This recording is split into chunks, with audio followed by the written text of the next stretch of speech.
You're listening to the House Guy and Home Girl podcast, a podcast about real estate and real life. As realtors, home builders, and real estate investors, Jon and Kim keep it real. Former teachers turned real estate professionals, they have a heart for helping others. Join them each week as they discuss all things home. And now, here's your hosts, Jon and Kim. Hey, what's up, guys? It's me, Jon the House Guy, here with my lovely co-host, Kim the Home Girl. and we have a great show lined up for you today. So excited to let you hear from our guest, somebody that I've looked up to in real estate for a very long time. Super helpful guy, very transparent, open to talk about all the things that he's succeeded in and failed in, and it's just really super knowledgeable, really great show. Super knowledgeable about real estate investing, home building. Somebody that has just really dove in there, and I mean, he will take risk, and the rewards, like he will take big risk. Just somebody that's really neat. I love to hear Kevin talk. So one of the few people also that gets your design choice seal of approval. Oh my word. Right? He's got a good eye. He does. Kevin Knight. Okay, so like I am very particular and whatever, like my eye just can tell things. But Kevin, just about every single building that he flips or builds, anything that he's involved with, like he always gets the color's just right. Yeah. Like I'm like, man, he nailed that. Yeah. He nailed that. So I know if it's a Kevin building or not. So anyways, but Yeah. Which is kind of a good segue to kind of talk about what we've been doing this week, right? Just trying to finalize this blueprint. yeah, we've been like just milling over this one little blueprint, and like at the end of the day, it's going to be a beautiful home. But I think that we're just trying to create something that's so functionally beautiful. You know what I mean? Well, you are. I'm trying to create a house. You're trying to guard the square footage. I'm trying to get it built. That is over 3,000 at this point, y'all. It's taking some time. If there's anybody out there that is interested in a little bit over 3,000 square foot home, 33-ish, within the year, let us know, because we got you. Yeah, we're agonizing over a blueprint right now. This house is going to be really, truly gorgeous. But anyways, that's... So other than that, we've had a pretty busy week. It's tax season. We're trying to get all that mess together. Yeah, right? Well, we had a tax day. If you really want to get into it, we had a tax day with, and then you moved it up a whole month. So, it's like it is tax season, but it's like, it's tax season on steroids, because now I'm trying to that wasn't on my radar, I guess. Yeah, well, yeah. But it's going to be better for us in the long It will run. be, I think we get some help there. So any of you other entrepreneurs that are going through that, we feel for you. Know it's that time of year. Keep your receipts. Make notes. Jon is we're both big document people, and just make notes for that. From being in classrooms for so long, right? I know. Yes, documentation. Document. So that being said, let's get right into the interview with Kevin. I'm excited. I'm so excited. This is a good little interview. I think that you guys will really learn a lot from this interview. Even if you're not an investor right now, definitely people that are thinking about investing, or a lot of, just listening to Kevin can apply to your life story. He's always, like I said, he takes risk, and, you always say the bigger the risk, the bigger the reward. Yeah. So let's jump into it with our interview with our broker from Knight & Humphreys, Kevin Knight. Hey, what's up? We are excited today to have Kevin Knight come in on the show and give us a little bit of insight into his real estate experience and real estate knowledge, and just thanks for being here, man. Appreciate you coming in. Excited to kind of hear all of your comeuppance as you've worked in the real estate game a lot longer than a lot of us have.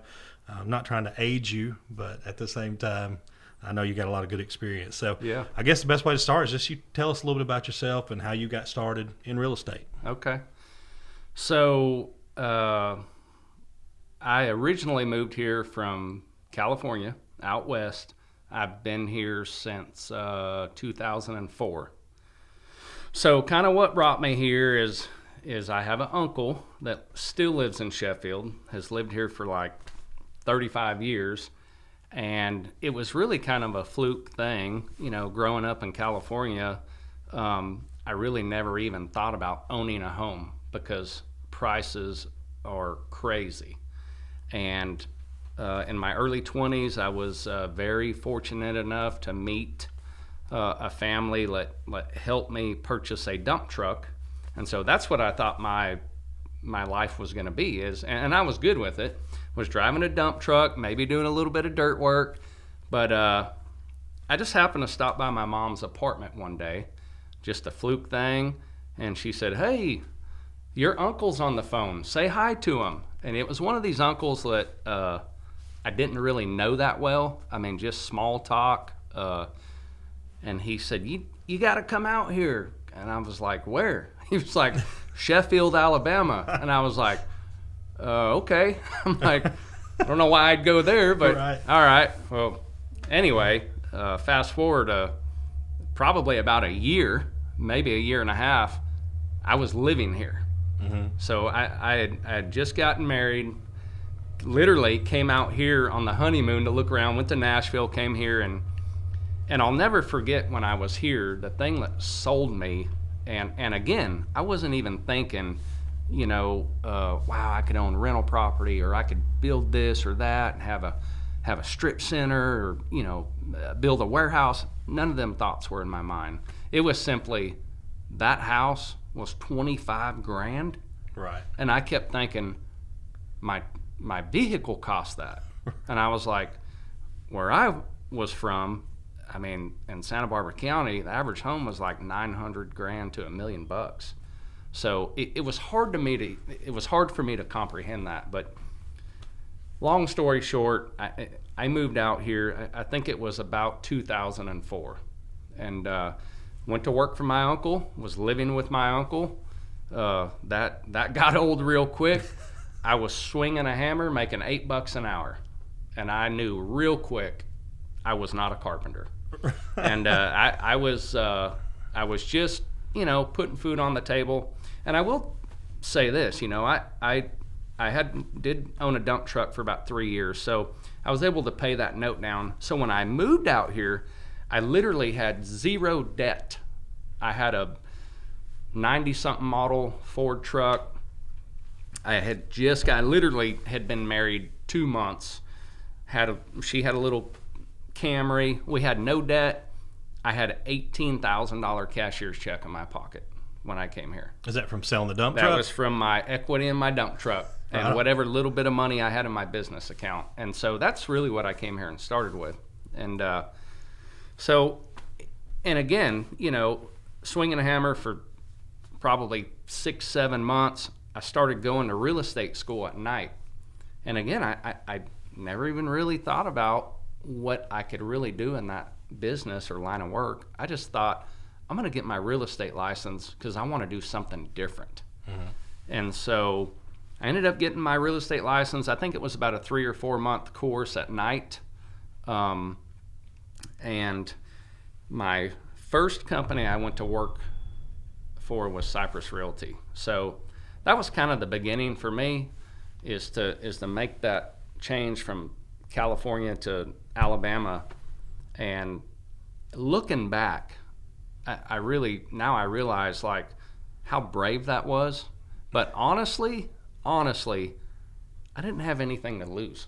Right. I mean, we didn't have kids.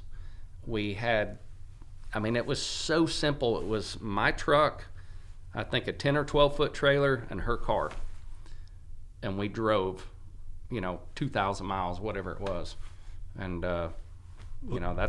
that's how I got here. Was it a big culture shock? Like, was it that much different coming here? I mean, as far as 100%. Yeah. 100%. I mean, growing up and even in the little town I grew up, and, there's rednecks in California. Right. So, but it was different. I'll never forget the first day I went to the mall, Florence Mall. It was a Sunday, and now we never went to church till we moved here. Mm-hmm. And I remember going to that mall, and it was probably, I don't know, maybe 9 or 10 in the morning, and it was closed. Right. And I remember thinking, this thing is not even open. I'm like, what's going on? Well, I didn't realize that everybody was at church, and the mall didn't even open until I think 1 or 2 on Sunday. Right. And so, some of those things, took a while to get used to, but now looking back, it's I get it. I mean, I understand all that, but it was for sure a culture shock. I tell people it's a lot easier, I think, to go from there to here versus here to there. Right. But now people forget that used to be a red state out there, right? I mean, Right. Did you grow up in some of that? Was that? Probably, yeah. When you were a kid. Yeah, Like when we were that's kids, right. Yeah. That's right. Yeah, because Reagan is from there. That's right. Right. So, okay. So going on. So from there to here, what does your current real estate portfolio look like when you're talking about where you came from, Sheffield, Alabama, one Sure. house to where you are? Sure. So, one thing I think people need to keep in mind is you're talking about almost 20 years. All right. Right. And when I say 20 years, I'm talking about, it's actually 19 and some change, but it's constant hustle. Grinding. I mean, right. it's not like, well, these 3 months I did this, and then, I took 4 months and did this. I mean, when I say the best way, and I'm not trying to toot my own horn, but I am motivated. Right. I mean, nobody has to tell me, hey, you got to get up. Hey, you need to go over here and do this. It's just, that's the thing that God instilled in me a long time ago.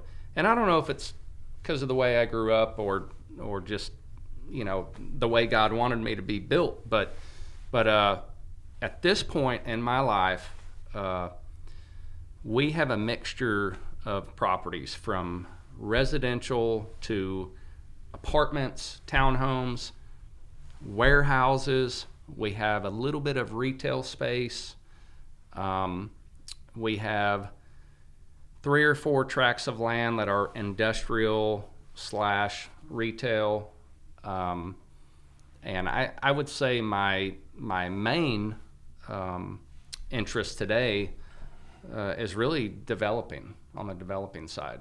Just taking a piece of dirt, trying to get a good buy on it, whether it's 1 acre, 10 acres, 15 acres, figuring out the best possible use and developing it.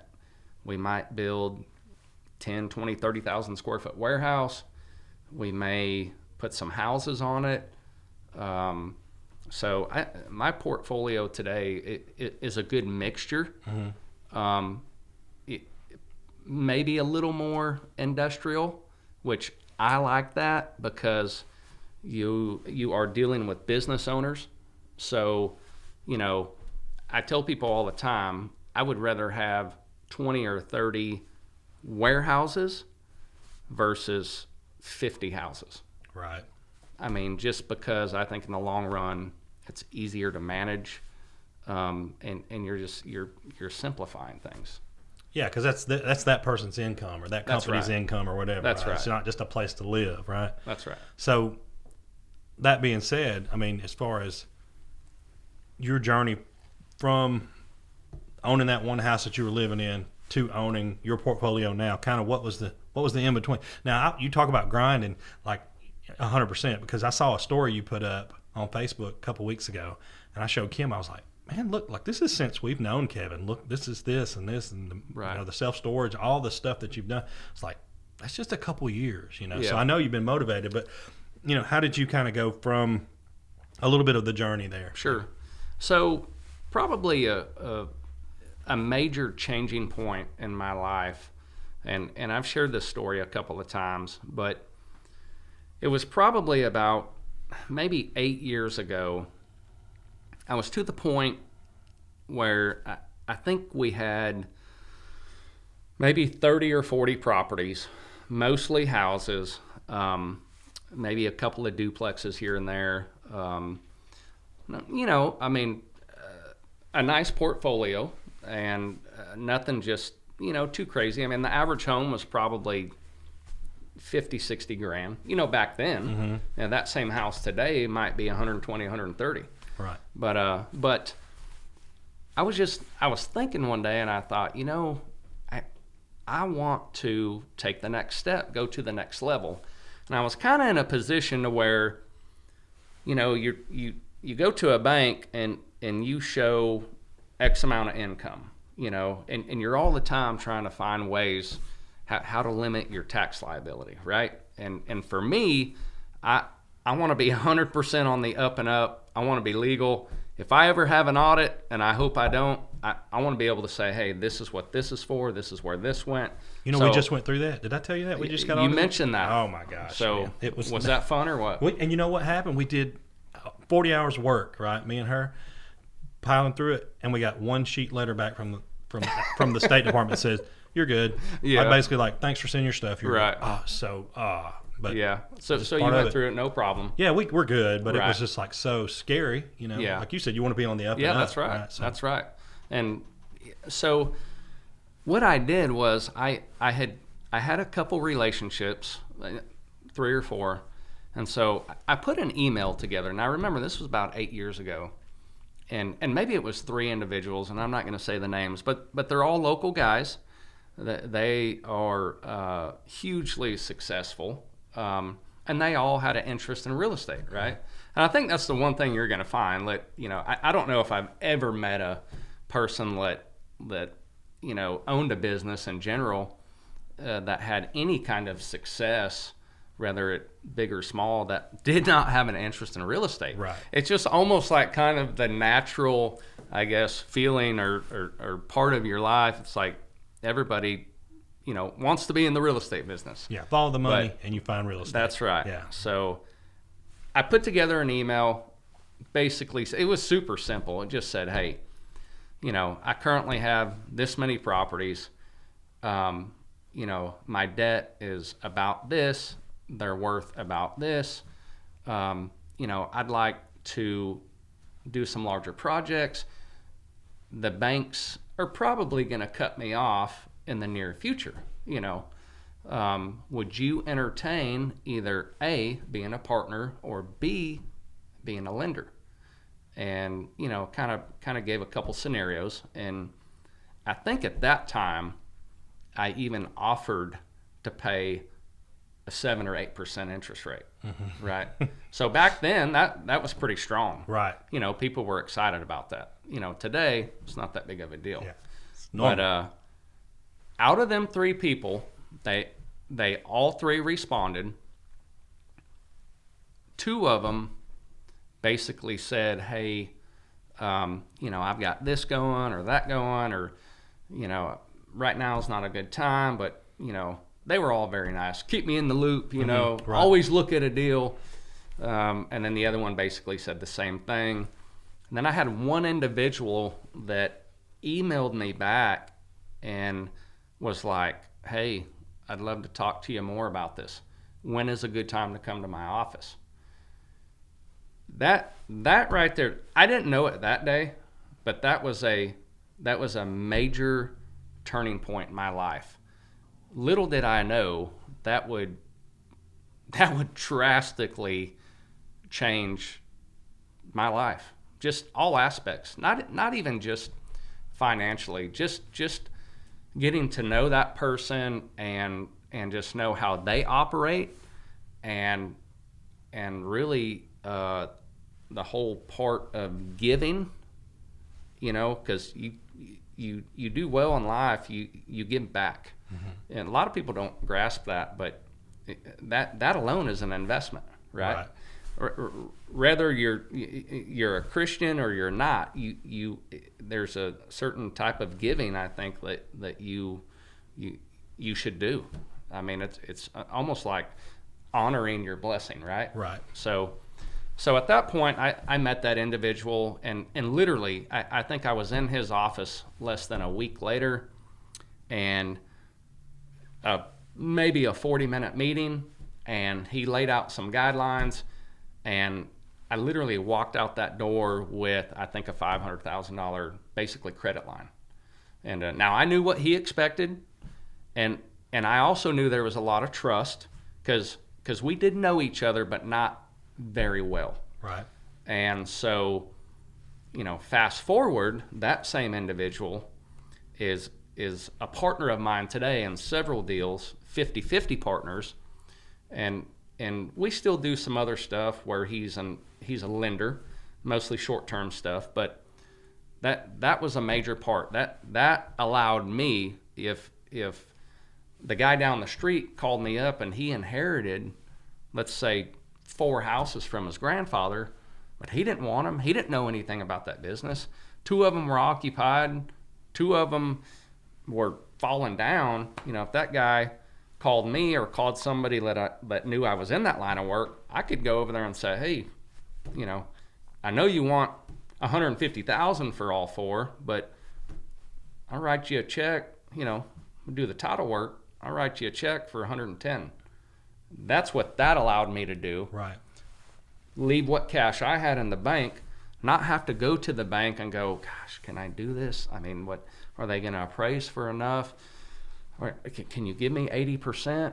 And a 30-day process at least, right? So that guy now is thinking, oh wow, okay, so 2 weeks I got my money. Mm-hmm. He's thinking, hey man, I wanted 150, but gosh, 110 and no inspection, no nothing. Right. So that let me take advantage of a lot more deals. So win-win though, right? For you. That's and right. The lender, right? The lender's making money. You got right. 10, 12, 15 years of experience. That's right. Where he doesn't have to do anything. That's right. So yeah.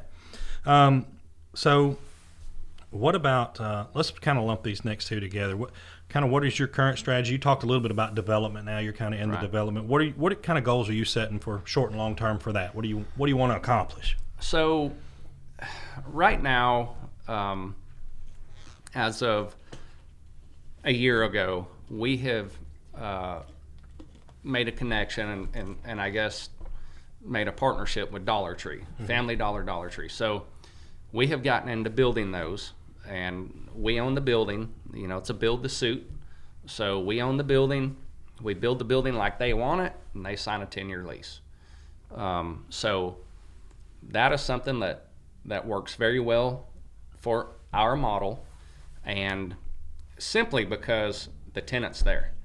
Before we ever go buy that lot, we have a signed lease in hand. So the only way you're really going to come out a loser in that deal is if your budget goes crazy. Spend too much on the bill. If you spend more than it's worth or appraises for, right? Which is possible, but as long as you do your homework, you'd be okay there. And so that my goal in the next, I'd say 3 to 5 years, is to get that part of our business. And when I say ours, I have 2 other partners I do stuff with. I don't always use them, but each partner kind of has their role. Mm-hmm. One guy I do mostly my warehouse developments with and the Dollar Trees. Another guy, we do bigger projects, like the $3 to $5 million projects, mm-hmm. and a couple of them bigger than that. But and it works well because he knows his role, I know my role, and it allows you to do so much more. But in the next 2 to 3 years, I would love to do 10 to 15 Dollar Trees a year, and just continue to take advantage of the opportunities. When in a down market, you can do really well if you position yourself correctly. Mm-hmm. And it doesn't mean you have to have tons of cash in the bank. You need to have some good contacts. Right. So I've made a lot more money in my life in partnerships than I ever have by myself. Right. And a lot of people don't understand that because they get greedy. Right. They want to hold everything. But also your track record, like you spoke about earlier, right? Like that helps you to build. Sure. You don't just go in and that's right. First year real estate agent. Oh, I'm going to get a that's right. a $500,000 line of credit. That's right. You got to have some. That's right. You got to huff it. You got to do some work. That's right. Are you straight real estate, or do you have other things that you invest in? I am probably 99% real estate. I have a small dirt work company, but again, that goes hand in hand. So, on these developments, we can't do it all, right? Mm-hmm. We do what we can. So in the dirt work company, we might go do a couple projects for the public, but then when I have to go do a pad or a lot or clear some property for a Dollar Tree or a storage facility, we'll go do that. But outside of that, I mean, about 2 years ago, I bought some stock, and it was fine. It did okay, but I was so uncomfortable because I just didn't know enough about it, and we made a little bit of money, but real estate is what I know. It's what I'm comfortable with, and I don't know everything there is to know about it, but every day, every week, every year, I'm learning more. And so that's what I'm comfortable with. I'm not saying I would never do anything else, but I feel like it will always involve a piece of property somewhere, somehow. Something you can touch, Yeah. right? It's hard to buy stock with other people's money, right? That's right. Yeah. Yeah. You get in a pinch real hurry. Yeah. Kim and I, we like to ask people this question. I know you and Aaron are married. Talk a little bit about how she works in your business, and because y'all are in it together, Right. and the decisions you make. Because you, in particular, in my assessment, take a lot of risky decisions. You're not afraid to take a risk, and it's benefited you very well. But I know that she's involved in that too. Sure. So how do you guys kind of work through that a little bit? As much as you're comfortable sharing. Sure. Well, we're divorced now, but no, I'm just kidding. I'm just kidding. So she actually, and one thing that I have learned to say is, I mean, her and I are partners. I mean, we're married, but we are partners. I mean, she tells people she works for me. She really doesn't. Right. I mean, she has signed on the dotted line several times. But probably 6 or 7 years ago, I bought a set of apartments, and she was wanting to quit her job anyway. She had always been kind of in the attorney / paperwork realm. Worked for a lender for a little while, but I think she was ready to get out of that. I mean, she'd done that since she was like 16 or 17. So, but it was an adjustment because I was so used to doing everything the way I wanted to do it. I mean, literally didn't have to ask anybody or get an opinion from anybody. Right. And so when she come to work with me, at first, I mean, we did bump some heads. We just had different opinions, and but at the same time, I mean, today she takes care of literally everything on the rental side, which is a lot.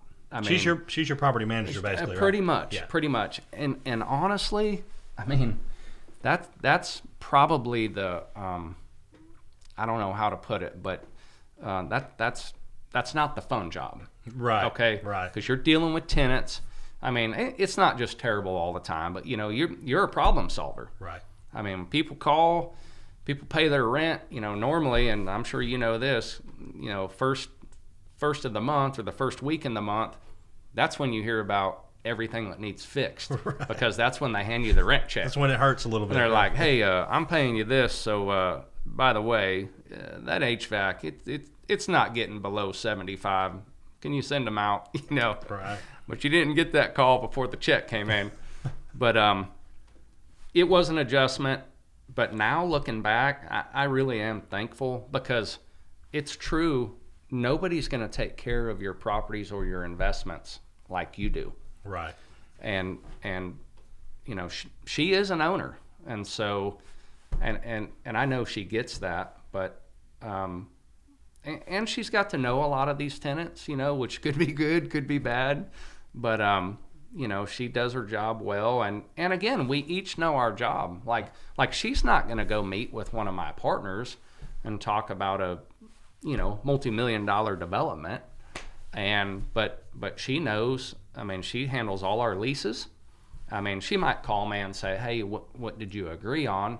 And I'll say, "Hey, it's a lot like that other lease, and wherever the warehouse in Bessemer. Mm-hmm. The only difference is he's not doing a 5-year; he's going to do a 3-year." So she's learned a ton about that. Right.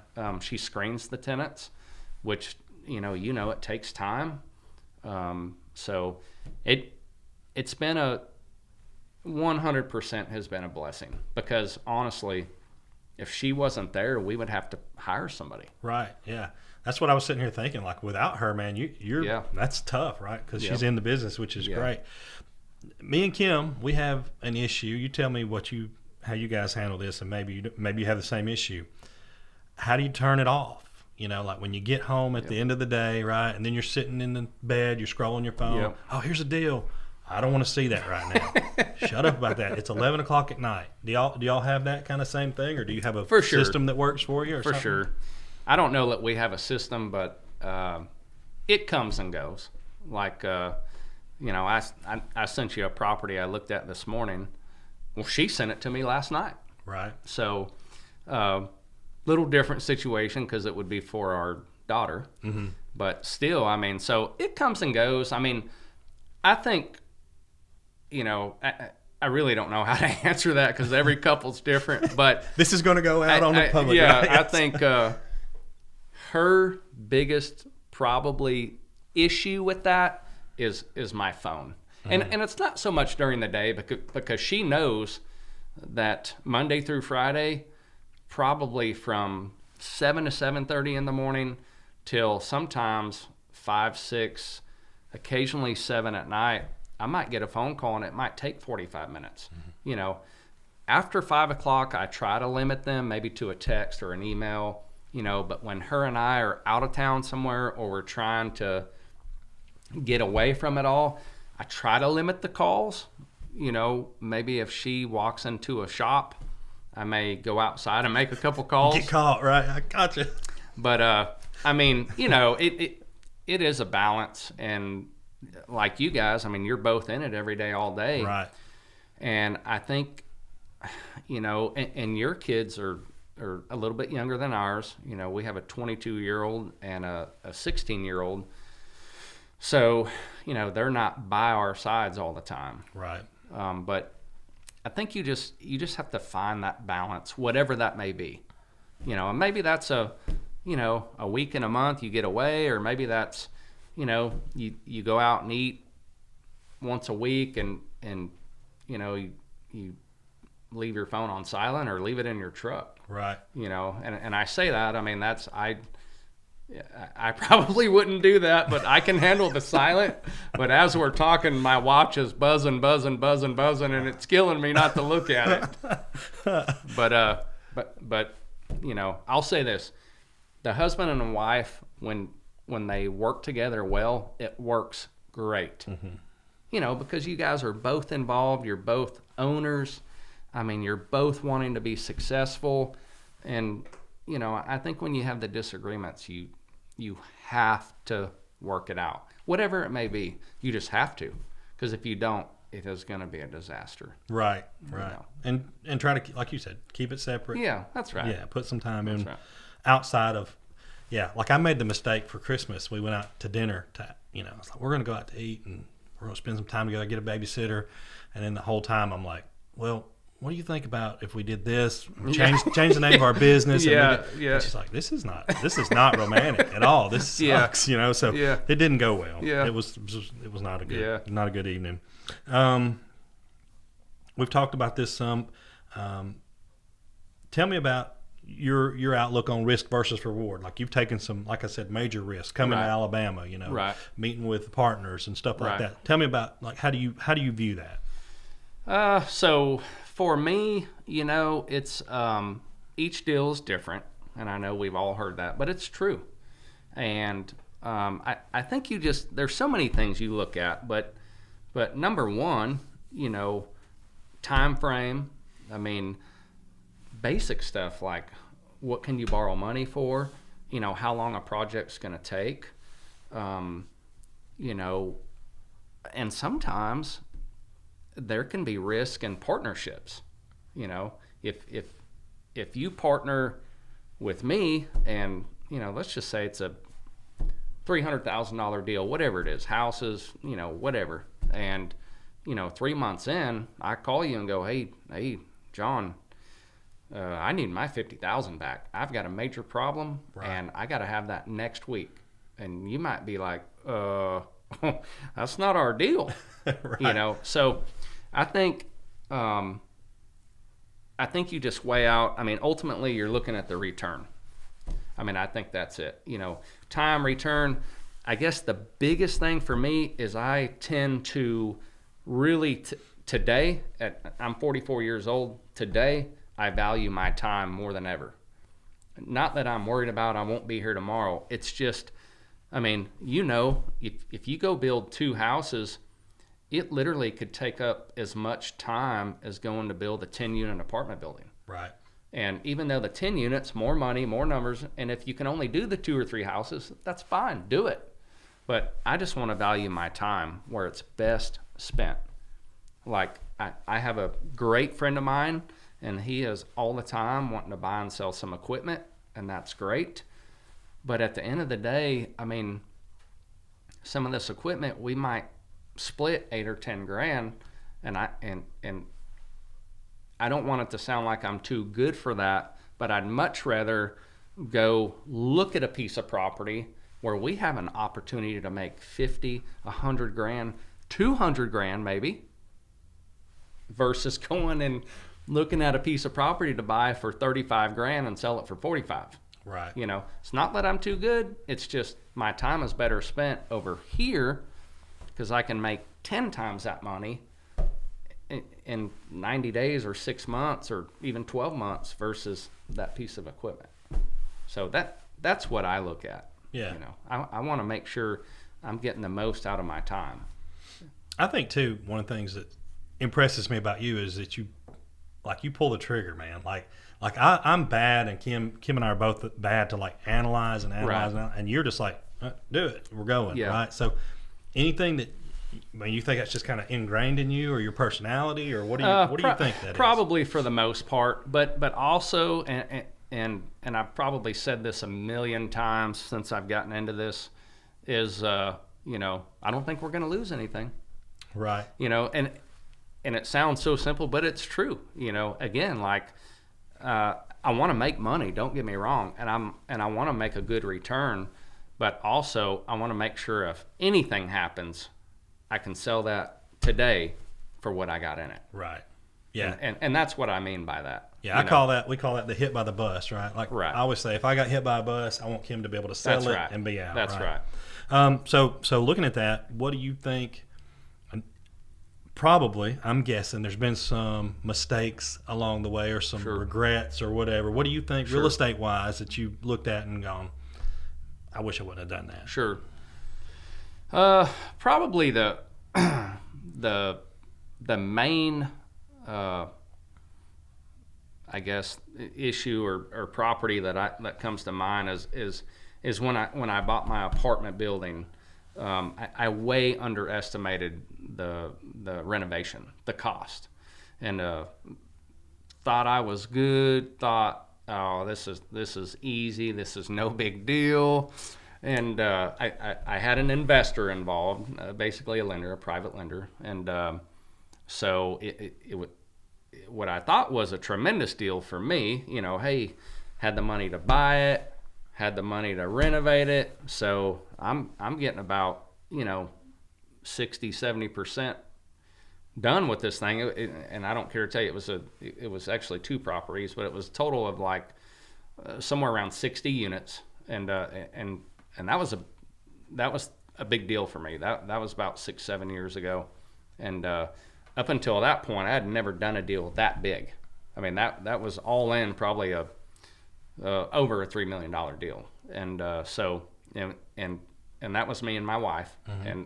and an investor / lender, and so got in there, started demoing these apartments, got a building done, started to lease it, getting another building, and I'm looking at this and I'm thinking this money is flying out of the checkbook. Right. I mean, it's going crazy. I mean, we had 20, 25 guys a week over there. I mean, we were writing 30, 40, 50 grand a week, and a lot of people don't understand this, but when you start thinking, I mean, it's one thing to have one house, but a big problem we discovered, and again, rookie mistake, had some old copper plumbing, and so had a couple leaks here and there. We'd go fix those leaks. Well, now we got a leak over here, you know, and it was just, the building was built in the 80s. And so, you know, all of a sudden, okay, all new plumbing. Now, again, this is 6-7 years ago. All new plumbing, $2,000 a unit. We got 60 units. Right. And you're like, oh my gosh, okay. There's 120 grand we didn't even think about. Yeah, and no stopping. You can't stop, right? You can't stop. You can't stop. So, and you mentioned that. So what I did was I got to a point where I was like, all right, I got to have a serious conversation with my investor. All right, call this guy up. This guy's out of town doing some stuff with his business, and you know, I'm to the point where I'm thinking, if this guy pulls out with me, I'm starting over. Like, everything I've worked for, everything that I've accomplished up to that point is either he's going to own it or somebody's buying it, you know, at the courthouse or out of bankruptcy. And I'm literally, I'll tell you this, it was so bad, and I was a basket case. I was literally calling bankruptcy attorneys trying to figure out if I could keep my house. Not because it was worth a lot, because that's where I lived. Right. And so long story short, I called my investor on, I think it was a Thursday or a Friday, and basically he was going to be back in town, I think like Saturday or something, and I was going to meet with him. So those couple of days there were tough, because I was writing checks that I couldn't cash. And he came into town. I mean, and one thing I've learned from that guy is, like you said, I can make a decision like that. Mm-hmm. That's how he is. Right. He was there 30 minutes, and he said, I'm going to send you an email in about 2 hours. And I was like, okay. I didn't know what that meant. That's a long couple hours, right? I said, all right. So anyway, I get the email. He had, I mean, now this guy is, you know, beyond a professional. I mean, he's done this for, you know, 35 years. I mean, this is nothing for him, but he broke all this down. You know, this is how you're going to do it. This is so, long story short, I said, hey, I'm 400 grand short. Like, I need 400,000. And I feel like I was so sincere when I asked for that. I even told the guy, you know, I need you to do this for both of us, because it's going to ruin me. I mean, you're going to take a bath, but you're going to be okay. Right. Because you're a lot smarter than I am. So, and I want to keep our relationship the best I can, but I'm willing to finish this, and I said, I don't want a dime. Just let me finish it. I'll help you sell it, and I'll make sure you get 100% of your money back, and you might make something. I said, but I way underestimated. And I told him, I said, I'm embarrassed to even come to you and ask you, but we got to have it to finish. I said, and if you go hire a GC or another contractor, it's going to be more than that. And so he gave me the money, and he told me, he said, I'm going to tell you something. I'm going to give you this money. He said, you're going to provide every single receipt, which wasn't a problem. I mean, I had nothing to hide. And he said, don't ask me for $1 more. And he also said, I've never done this for anybody. He said, this is so far out of my realm. Because this guy was much more than a private money lender. Mm-hmm. I mean, he's got a finance company and all kinds of stuff. So, you know, I was like, yes, sir, yes, sir, yes, sir. So that was... I didn't know it at the time. I thought my life was over, but it was a major learning curve for me. And at the time, my wife had just quit her job at the very beginning of that, you know, and her job was going to be to manage those apartments. So, but fast forward, we still own them, right? And so probably about 2 years after, he held a second for me. And about 2 years into that deal, after they were all, you know, leased up and stable, I went and refinanced, paid him off. And, you know, that deal right there was a massive learning curve for me. I mean, it almost ruined me. And I'll never forget that. I won't forget that deal, but I'll never forget him. Today, he and I are partners on several things. And he appreciated me, but I really appreciated him. Right. And I remind him at least once a year, I haven't forgotten, you know. Yeah. And I just, you know, I just think, gosh, it could have went the other way. But, you know, here we are. We learned a lot. And, you know, and honestly, I share that story with anybody that'll listen, and I know several people are tired of hearing it, but it really does, like, just it'll ground you quick. Sure, yeah, You man. know, 'Cause it was, it you're just- looking down 15 years of what you've built. That's right. Going away, right? That's right. Over one risky deal, That's right, right. that you took. Yep. And but I think what you said was really important, and people need to hear that. Your commitment was not to yourself and making money, but paying your lender back, That's making right. sure he was taken care of, and that solidified your relationship going forward. That's right. As long as he knew, That's hey, right. this is his commitment, right? Yeah, because he knew I could have went and filed bankruptcy, and he wouldn't have got very much. I mean, he probably would have got the property, but he may not would have gotten any of my other assets, you know. And so Well, and he'd have been stuck with a half renovated. that's right. And then Set he of would have had to go apartments. hire somebody, and so it worked out in the long run. Yeah, that's a great story. Let's see here. So you started out at Cypress, right? Right. Selling houses, showing kitchens to people, doing that whole 9 yards, kind of like what me and Right. Kim do. How did you progress from there to commercial? All right, so I started doing that. Actually, when I first got my license, I partnered up with the lady by the name of Sue Young, who is still in the business today, and she was a huge help. I mean, she would show me the ropes and you know, help me out with contracts and, you know, just all of the above. But what happened one day was I was literally driving down, I think it was Royal Avenue, over close to 7 Points. And I looked over and I saw this for rent sign in this yard. And it was literally, I mean, I didn't have my real estate license probably 4 or 5 months. And a light bulb went off. I saw that for rent sign and I thought, oh my gosh, this guy's got a rental house. I bet he's got more than one. You know, he might have 2 or 3 or whatever.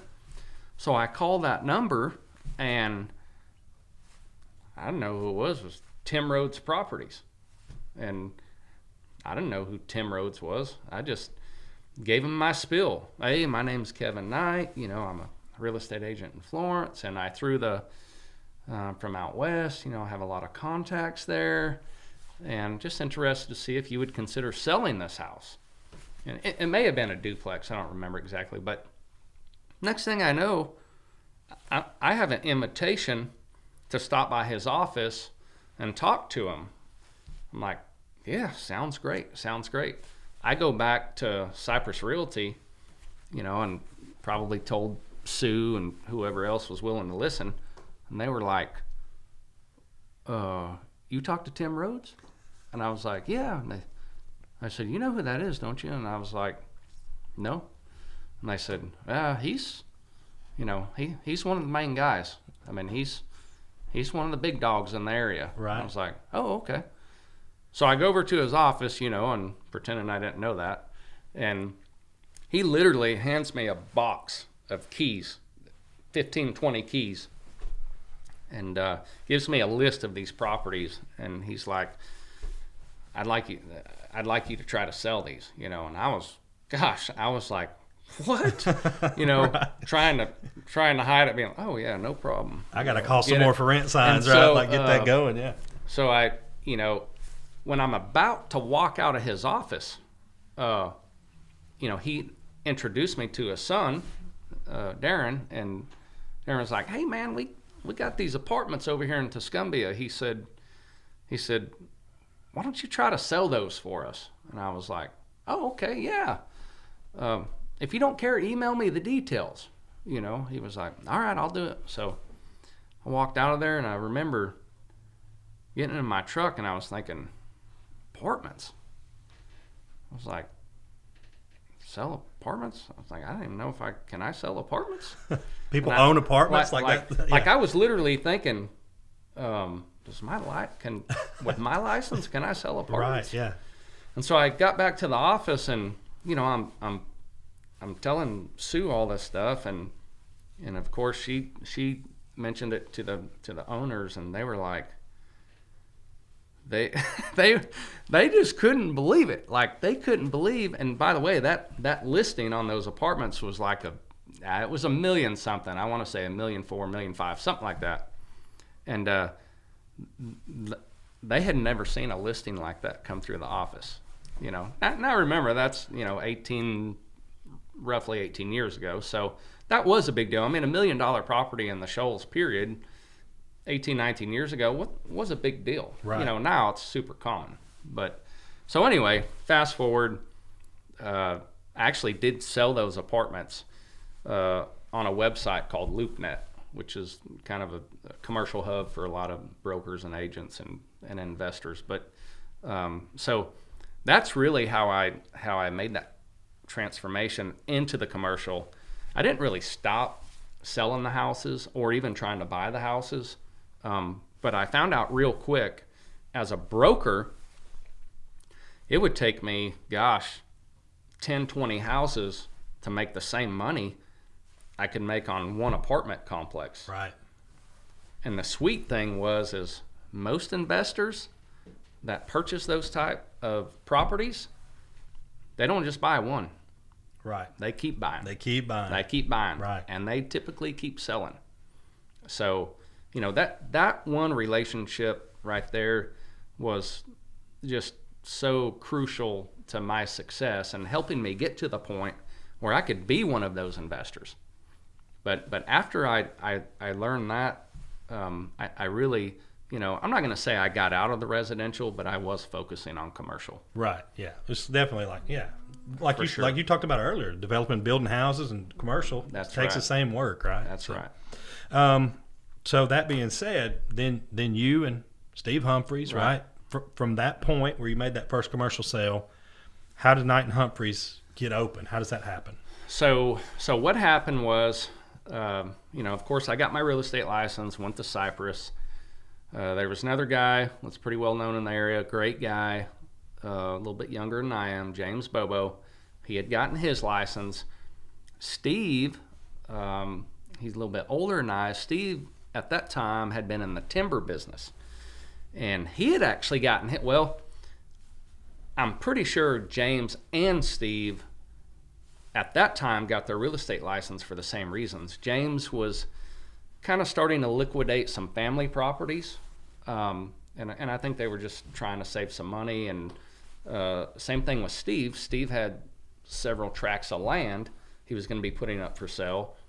And I'm sure he thought, in the meantime, I might, find some other listings or, represent some buyers or whatnot. But Steve and I just kind of hit it off. I mean, we were completely different people, but the main attraction was we were both very motivated. Right. And he had grown up in the Shoals, been here his entire life, and I was from out west, so I knew, a few people that were very successful, and I felt like would probably laugh at the prices in our area, and he knew everybody here. So that's how we got together. I literally went to his house one day, and I think we talked for about 2 hours, and wasn't long after that, he and I went to the brokers at Cypress, or the owners, and they actually offered us that company. They were willing to sell it to us, but we had a different, I guess, vision.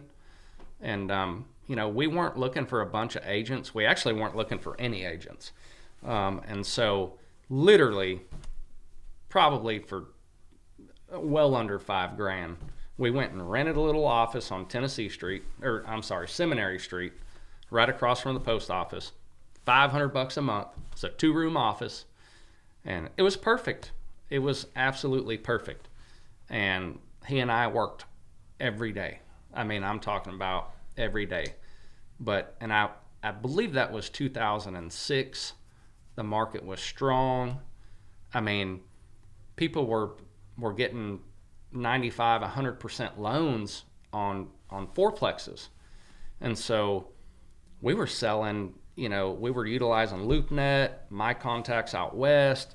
We were hitting up people here to sell, and it didn't take long. Like, we had this reputation that we could get you more money than your property was even worth, which was not true. Right. So, I mean, we could get you, what it would appraise for. Mm-hmm. But so we did very well. Like, our first year was crazy. I mean, I'd never experienced that kind of success. And again, we weren't making millions of dollars, but, compared to what I was making the previous, 5-6 years of my life, driving my dump truck, working for people, like I'd never seen commission checks for 30-40 grand. Right. So we were like, wow, this could be something big. So, we still have Knight and Humphreys today. Steve and I are still very good friends. We own a few properties together. We just, at this point in our lives, he's about 10 years older than me.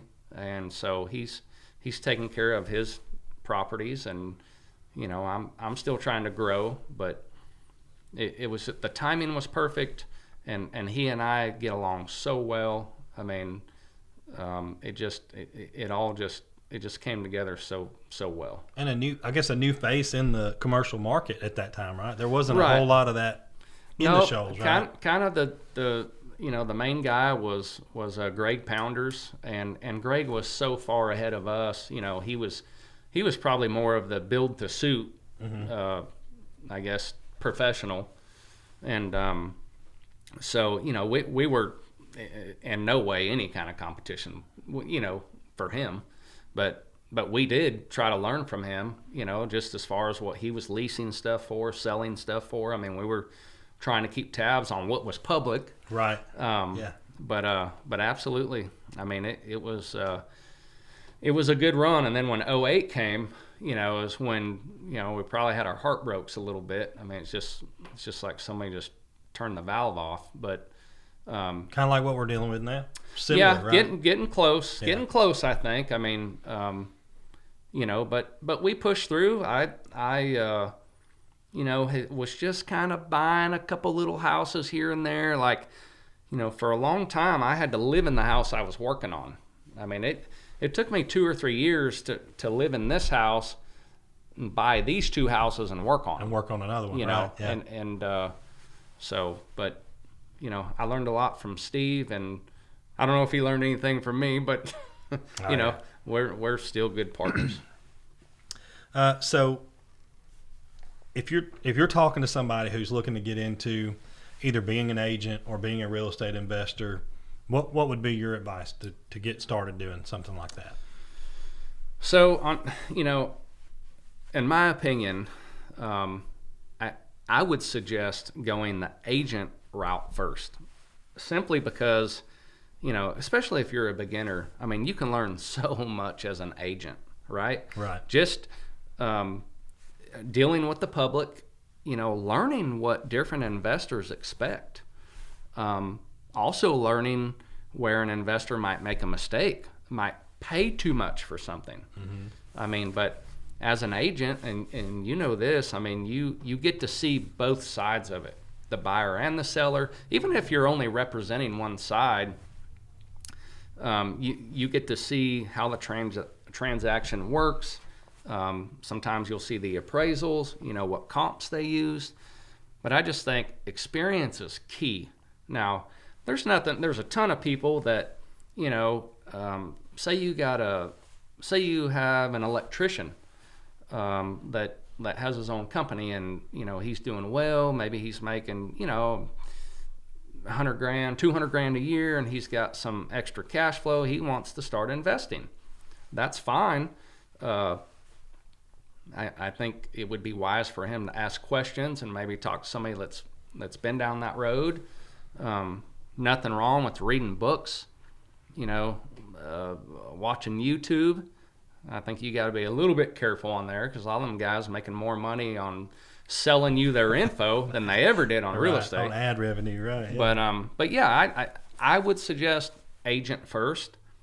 But with that being said, it's just like a business. I mean, if you're a full-time real estate agent, and let's say you're selling a house a month, right? And you're not putting any money back into yourself, your advertising, you're going to fizz out. Right. You know, if you look at today, some of these agents that do well, you know, the Beth Pirtles and Mike Randall and Shai Lee, you know, you'll see billboards. You might hear them on the radio. Maybe they might do a Facebook ad. That now, you know, they've been in the game for a while, but they're still putting money back into themselves and right. investing in personal growth, you know, and in their business. So, you know, I think that's crucial. The agents that don't do that, I just, you know, the odds are against them. After you sell to your college friends and your uncle and all those people, right. It dries up. Right? That's right. They're not going to buy again for 5 Right. years. Yeah. That's So, okay. So where do you think, we talked about 08, we talked about the current market. Where do you think it's going the next couple of years? You know, I think it's extremely tough to predict that. I mean, I feel like obviously rates have gone up. The Fed's talking about one more rate hike. You know, it's probably going to be a quarter from what we're hearing. So that's going to put prime at 8%. Mm-hmm. So, you know, you and I really haven't experienced rates like that. Right. I can remember in maybe, 06, 07 borrowing money from Bank Independent, and I think I was paying 7.5. Could have had a deal at 8%, but so we're not used to them rates. It's squeezing the market. It's 100% slowing down, but I think today the market is decent. I mean, it's hard to compare to the last, 12 to 24 months because it was crazy. Right. I mean, it was beyond good, right? So I'm going to say a year from now, there's probably going to be some bargains. Now, how low will they go? I don't know. I mean, the house that you can buy today for $200,000, are you going to be able to buy that house for $180,000, $160,000? I mean, I do think we will most likely see a lot of foreclosures. Yeah. And cash is going to be king, right? I think so. I mean, as long as the rates stay up, I think so, because you got to think about the people that got the 5-year balloon. If that 5 years is coming up this year, it's, that maybe they were at 4 or 5%, and if their cash flow was tight already, they may say, hey, I got some equity in this. I'm just going to sell it. I'm not going to own this to break even. Right. Or they might say, hey, man, I was struggling with this thing a year ago. I just had to put a roof on it, an HVAC unit, or whatever it might be. I need to get rid of this thing quick. Right. Or, you're hearing about some folks during COVID that chose to push their mortgage payments back. And I'm hearing, different, cases from what the lending institutions are doing. I've heard that they tack it on to the back of the mortgage. I've also heard that some of them are going to ask for it to be paid over a certain length of time. And I don't know if this is true, but I've heard that some of them are going to ask for it all at once. I would assume that probably would not be true. Right. Because most people couldn't do it. And then, it may be one of those where the lender looks at the kind of borrower they are and say, what kind of risk are we looking at going forward? That's right. We're going to call it all and just do it now, So talk about those balloons popping. We just last week signed a renewal for a balloon that popped on us, and it was at, I think, 5.25, and we signed at 7.75. Right. So a couple points, right? So on your cash flow, what did that do on your cash flow? Luckily, we were in it real good, right? So Right. it was one of those things where we had actually refinanced out, took some money, and so the cash flow was there. It changed the cash flow. The payment basically went up about $70. Okay, that's not bad. It didn't kill us. We're in it good. So, but at the same time, you look at that and you go, if it was like you said, if it was tight, man, now you're like, I got to sell this thing. Right. I'm not going to pay money to hold some product. I'll just buy another one later. So that's right. Okay, so you're always looking for a deal. We all know that. Right. How can somebody get in touch with you? How would you like them to contact you or find out more about you? Plug your business, whatever you want to do. That's kind of what we're doing now. So my phone number is super easy, and it's plastered all over town. Best in the business. My cell phone number is 256-349-0000. My email is kevin@commercialreturns.com. And so I am always looking for a deal, but it needs to be a deal. And I don't mind looking at some partnerships, if it makes sense. What I don't want to get into is, I don't want to be, buying a $100,000 property and trying to make $5,000 or $10,000. I mean, it needs to be worth everybody's time. Right. But yeah, I am literally always looking. I mean, I have a few guys that I help fund some of their stuff, and we work out a split. So I think networking is key for everybody. Right. And I was thinking about that earlier too when you said being an agent first, right? Because if you're an agent, you get to meet all those other agents. That's right. Meet all those people. And you meet the players. Right. That gives you the kind of the license to go in and call the Tim That's Rhodes, right. right? And say, hey, here's what I can do. And make a relationship that changed the trajectory of everything. So, I don't know that there is an answer to this one. And I think it's similar to me too. Like, what do you do for fun outside of real estate? Right.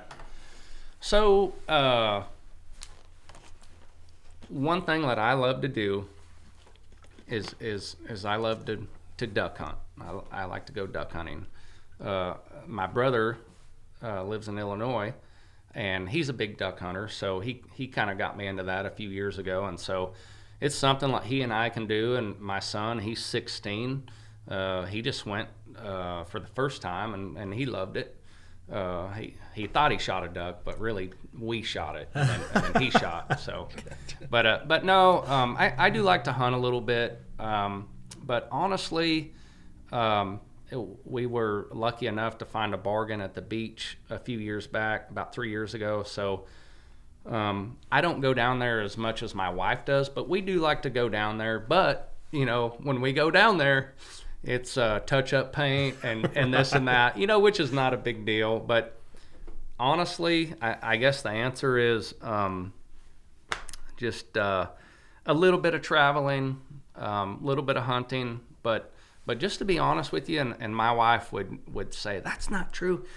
He loves to work. He's always working. I mean, honestly, most days what I do does not even feel like work.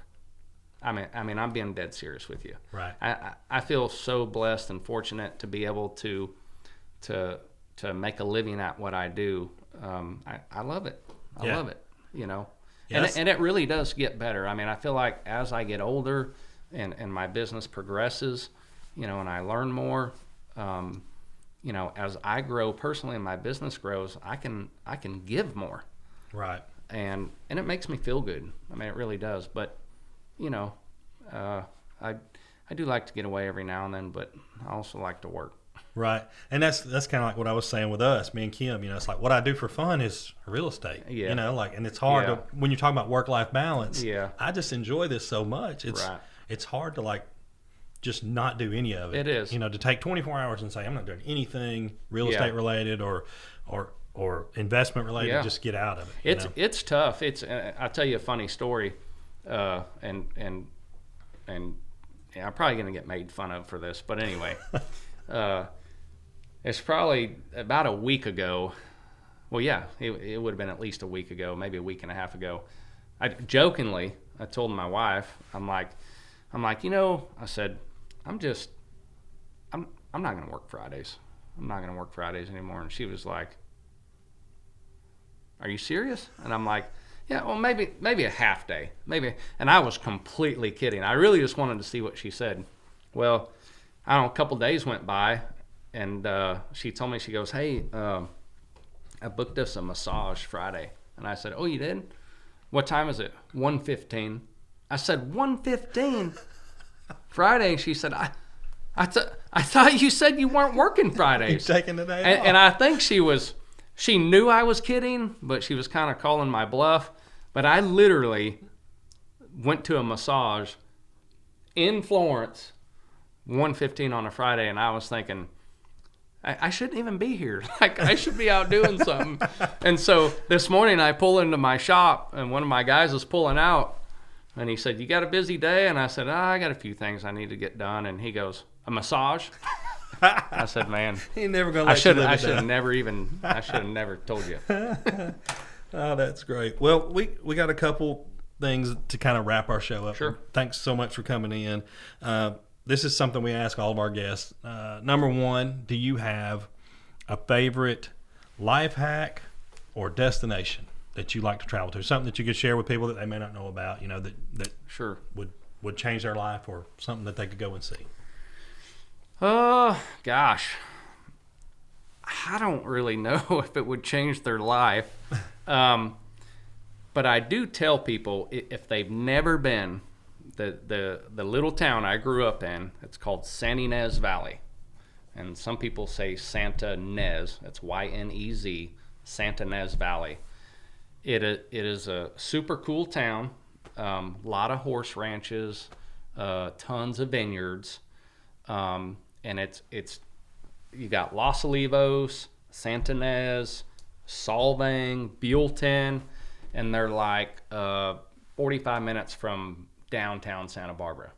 So if you're looking for a out-of-state trip, I don't know if it's going to change your life, but it is a really awesome town, and most people have never heard of that. They don't know where it is. They don't, and it's where Neverland Ranch is, where Michael Jackson's house was. Okay. Is in Los Olivos, and it's a cool little town. If you're into drinking wine, you'll love it. If you're into just sightseeing, I mean, there's a lot of beautiful ranches and houses. I mean, it's a place where you can go see $20-30 million homes. Yeah. So now, Santa Barbara, did that used to be a soap opera, or did they shoot TV shows or Yes. something? Because Yep. every time you say Santa Barbara County, I'm Yep. like, why do I know that? Yeah. So was it TVs? Yeah, I believe it was an old TV show, but there's all kinds of stuff. I guess celebrities in that area, that live there, or at least have homes there. It's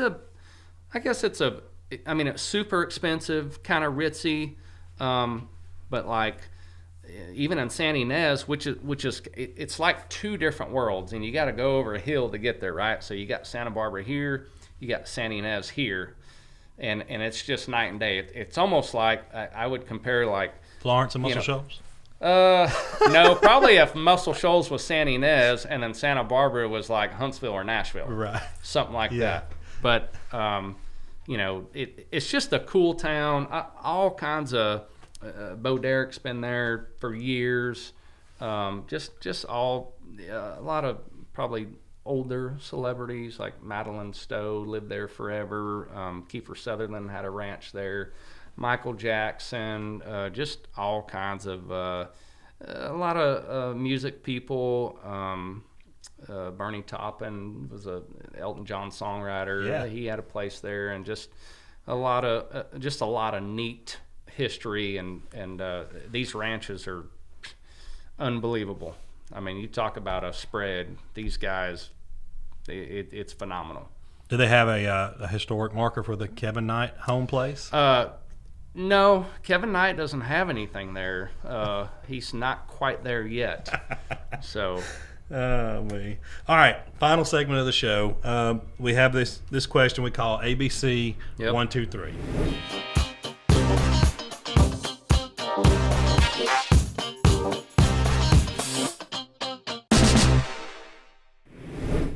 All right, so do you have a favorite to recommend? Audio, book, or YouTube channel? yeah. So, a few guys that I listen to, and I wouldn't say every day, all day, but As far as the book goes, probably the book that just stands out, and it's, you've heard it for so long it might even come off a little cheesy, but Rich Dad Poor Dad, and it really helps you understand, right? Because, not to go on and on for an hour, but when you work for somebody, and again, there is nothing wrong with that, right? There's nothing wrong with it. If you are content with going and working for a company, for the city of Muscle Shoals for 30, 40 years, drawing your retirement, getting your benefits, and going off and traveling around and doing whatever you want to do, there's nothing wrong with that. There's nothing wrong with that. That just wasn't for me. And so that book really stood out in my mind. And I was probably, early 20s when I read that. And I've literally only read 2 books in my life. I'm ashamed to say I'm not a big reader, and that was one of them. Yeah. As far as YouTube, I'm more, when I do get on the treadmill, I'll watch it. But I like Joe Rogan just in a sense that he's kind of no BS. Right. It's either this or this. Do you want it or don't you? No excuses. I don't know I wouldn't consider him a real estate, guru or a guy, but and then there's another guy. I actually took a screenshot because I just started watching some info that he posts. His name is Jason Walter, and he's on YouTube. He's actually a CPA, but what he does is he actually gives you the housing stats, and he just gets them from other resources, but they're just accurate stats. So he's not giving his 2 cents. He's not telling you, what he thinks, and it's really interesting because he covers, a lot of the bigger markets. I mean, he's not going to say anything about Florence, right? But he might mention Huntsville or Nashville, and he'll tell you, hey, 24 months ago the average home was X, and it's down 6%. And in most areas, the housing market today has decreased anywhere from that 4 to 8% mark. So to me, that's interesting, and he literally just reads it off, and so it's a good spot. Jason Walter, okay. Last question. Yeah, Rich Dad Poor Dad. I think going back to that, one of the important things about that is you said maybe you don't want to work for somebody else, right? But I think that's a step on everybody's journey, right? At some point, right. You got to start. Right. That's why I keep telling my son that's now, right. 16. I'm like, you're going to have to work for somebody. That's right. How's it going to be me? That's right. At 16. That's right. So yeah, it helps you kind of change that mindset. It does. At the same time, wherever you are on that journey. Yeah, and it just helps you. It's not even just the pay, right? When you're that young and you're a kid growing up, I mean, you have to learn. Right. Like, hey, you got to be here at 8. It's not 8:05. Right. It's not whenever you want. You got to be here at 8. You take your lunch at this time, and you leave at this time. Yeah, we expect this much output That's from right. you. You make this much, but it's just part. You're right. It's part of growing, and I mean, you can't just wake up and say, I'm starting a business today. Friday, I'm getting that big check. Right. And I feel like a lot of people kind of have that mindset. Right. Yeah, you got to step it a long way. Great book recommendation, though. So now the 1, 2, 3 part, we ask our everybody that's on the show, what would you tell somebody at 3 different levels, right? Okay. First, $1,000. What would you tell somebody to do if they said, I'm interested in real estate investing, I've only got $1,000? They only have $1,000. I would probably recommend try and work some overtime. Yeah. No, seriously. I mean, $1,000 is tough, honestly, but you may try to find a partner, or you may simply take that $1,000 and invest it in some reading material. Right. I mean, I don't know as far as, actual real estate, what you're going to do with $1,000. I mean, you might have 5 other buddies, and you find that $40,000, $50,000 house.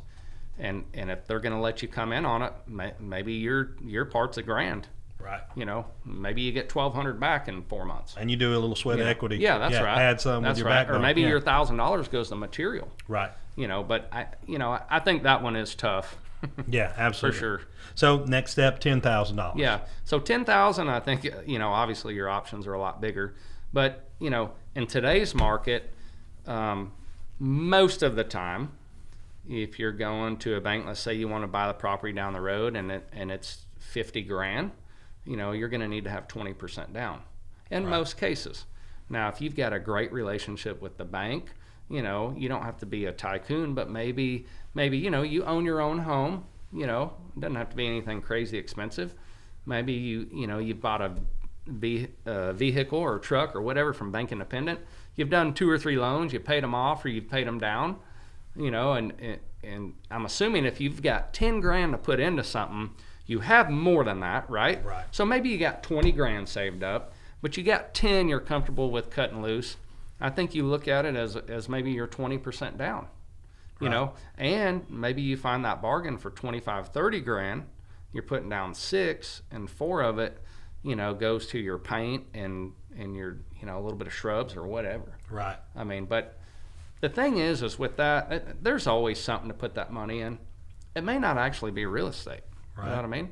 Yeah. It might be working on yourself. Right. Yeah. To a certain degree, right? You can invest in yourself. Yeah, paying tuition, You know, right? That's that's what I right. call paying tuition. Yeah. You're working at it. You're buying Absolutely. books. You're putting it. Go. Absolutely. Take a course, whatever. What about 100,000? So I think if you've got $100,000 to play with, you know, to put it into something, your doors are wide open, right? You think about, you got 100 grand to play with, and you've got a buddy that's got 100 grand. You guys can do something if you're smart and careful, or you can do it by yourself. But again, you know, maybe you're looking at that $200,000, $300,000 property, you know, or you've got that 100 grand and you find a deal. You go buy that house for 50, 60. You're not even borrowing money because you got the cash, Right. and your risk comes way down, right? Because you're not like, oh my gosh, I got this payment coming up, I got to get this done, I don't even have a tenant, you know. So if you've got that 100 grand, you go buy that property, probably a house, 40, 50 grand, you put 30, 40 into it, you know, and hopefully you're going to walk away with at least a $15,000 profit, hopefully. And you know, there's all kinds of things. Maybe you find a bargain on a building lot that's overgrown in a leftover neighborhood. I've done that a ton of times. And you go and you rent you a dozer or a small trackhoe for $800,000 a day for 5 days. You clean it up, seed it and sow it, and go put it on the market and make you 10 grand. Right. Call Shoals Grading and Excavation. Yeah, right? there you go. Yeah. Get them to do it. Yeah. Yeah. But there too, you know, you talk about buying a house. Yeah. That having that cash in your pocket increases your opportunity to get the deal too, right? As a cash Absolutely. deal. Yeah. And also, you know, another way to look at it, you don't always have to spend all of that, right? So say you find you got 100 grand you can do something with. You don't got to spend it all. You find a $100,000 deal, you go put your 20% down. So now you've got 70, 80 grand left to do all your remodel with, right? And some cushion, right? So if that thing, you know, let's say you buy a property today, and from rehab to putting it on the market, let's say it's 5 months from today. Well, we don't know what's happening in 5 months. Right. We just don't know. I mean, hopefully it's close to what it is today, market-wise, but you don't know. So you may put that thing on the market, and you may not even get an offer in 60 days, and you're like, oh my gosh, man. And so you may go, well, you know, I had 2 people look, but they complain, you know, the HVAC's 17 years old. And so you might go, all right, I'm going to go ahead and bite the bullet. You go spend $7,500, put an HVAC unit in, a month later, you've sold it. Right. You know, but you had that money just in case. And with it being slow like it is getting right now, just carrying costs that you maybe aren't considering. Right. You're like, I didn't think I was going to have to hold That's it 3 right. months, right? So, That's right. Yeah. Well, hey, man, it's been really fun. I really appreciate you coming in and agreeing to do this. I know your time is important. Your phone has been going off constantly, I know. So we'll let you get back to that. But, I mean, I appreciate it. Thanks so much. That's it. Thanks for having me. Thank you, man. Appreciate it. Yep. What a great show we Wow. had today, man. Like, Kevin, that dude is so impressive. You know, I just keep focusing on the fact that, like, when he came here, right, he came from California with whatever said he had in his pocket, you know, very little, and moved out here, took a big risk. And when he did that was when we were starting teaching, right? That's when we were starting our careers as Which teachers. doesn't seem like that long, which it really isn't that long ago. Right. But he has grew, and you know, all the decisions that he made in his life since then led to all these different choices, and then same for us. But it Right. started, we both started, like, if you look at that path, and like, that's pretty cool. Yeah. And maybe, you know, you're thinking that too. You know, what did you do back in, what was the actual 2004. Yeah, 2004. Where were you in 2004? And, you know, from 2004 to now, and then just think about, you know, 2023. What can you do from now until, you know, that time lapse, and just kind of let that sink in. Yeah, you because know? I mean, I think one of the biggest things to take away from Kevin's interview is a couple choices, right? A couple choices change the entire trajectory of his life, right? So if you're considering a career change, or if you're considering, you know, you're thinking about a big decision or whatever, you know, keep that in mind, that, you know, the decisions that you make, you know, are important. You want to pray about that, seek God's will for your life, and go forward with whatever it is. You know, Yeah, when don't hesitate. you hear that knock at the door, and you all know what I'm talking about, the knock, and then, you know, you can't see how your life is going to, you know, what am I going to do here? You're thinking of like your next thing, but in reality, it's all laid out for you if you choose to go and follow God's will in that, and adhere to that knock. And I really think that's what Kevin did. I mean, that's, Absolutely. you know, like the door opened, and he, you know, chose the route that he chose. But man, what a story. That's Yeah. so neat. And then he found Erin in the process. Like, she's a super cool lady. Big part of his Yeah, business big now. part, yeah. Yeah. So Yeah, just an amazing story. You know, just a lot of snippets and good little nuggets in his story, and maybe we'll have him on again. I don't know. hope you guys enjoyed this interview. Thanks for tuning into the show. We'll catch you again next week on the House Guy and Homegirl podcast. See y'all. Thanks for listening to the House Guy and Homegirl podcast, your #1 source for all things home. Be sure to subscribe to the podcast and check out our YouTube page for video content from the show.